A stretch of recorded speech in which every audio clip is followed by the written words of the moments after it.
Bismillahirrahmanirrahim, alhamdulillah, wa salatu wa salam ala rasulillah.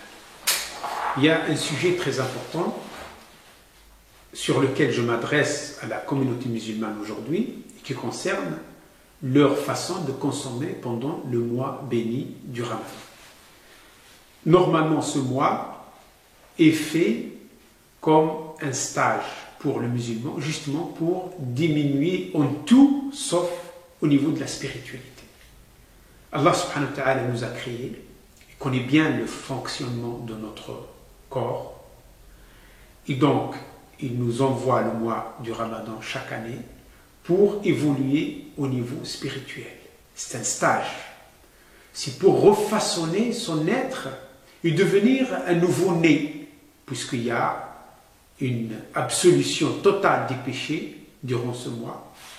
Il y a le début, c'est une miséricorde, le milieu, c'est un pardon, et la fin, c'est un affranchissement du châtiment. Mais il y a mieux que ça encore, puisqu'Allah Ta'ala lui-même qui nous le dit indirectement. C'est au niveau de la consommation. Le problème aujourd'hui, c'est que les musulmans n'arrivent pas à s'y lever au niveau de leur message. Alors, ils consomment, ils surconsomment pendant le mois. Or, le mois du Ramadan est fait pour diminuer les 3 repas en 2 seulement. En 2. Et même moins. C'est-à-dire, si on a l'habitude de consommer, de manger 3 repas, matin, midi et soir, en dehors du mois du Ramadan, pendant le mois du Ramadan, il faut seulement réduire ça en 2 repas. Même pas 2 repas. Le premier repas de l'interruption du jeûne, d'accord, il peut être un repas conséquent, parce qu'on a jeûné le jour. Mais il ne faut pas continuer à manger tout au long de la nuit pour donner la possibilité à la digestion, c'est connu, parce que le prophète n'a pas recommandé de manger entre 2 repas.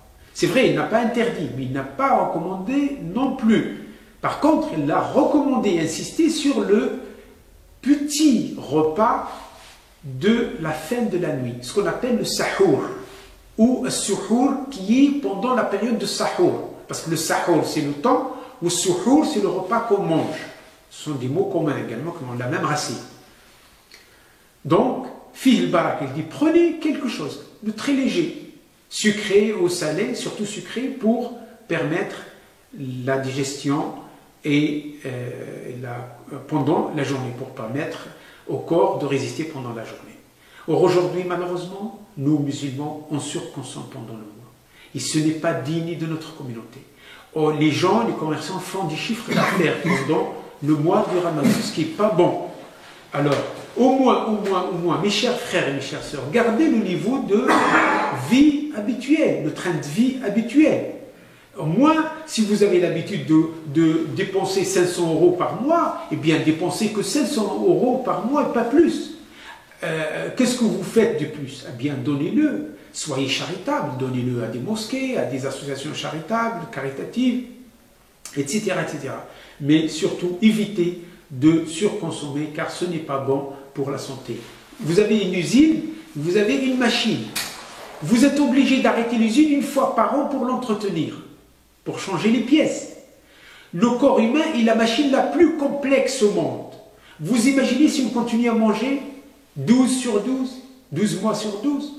Allah Ta'ala, il a fait de ce mois de Ramadan un mois d'assainissement du corps, de revitalisation du corps. Donc on diminue la nourriture, on augmente la spiritualité, vous verrez que vous allez devenir des gens nouveaux, comme des nouveaux-nés. Le prophète sallallahu alayhi wa sallam nous dit, il a pratiqué ça, il nous dit « Rubba sa'imin laysa lahu min siyamihi illa al-ju' wal-'atash » C'est-à-dire, à l'époque du prophète, les gens, ils jeûnaient, ils avaient tous faim et soif.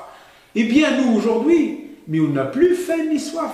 On mange tellement, hein, on mange 3, 4, 5, 6 repas pendant la nuit, donc on a seulement inversé la pratique, on a inversé la donne.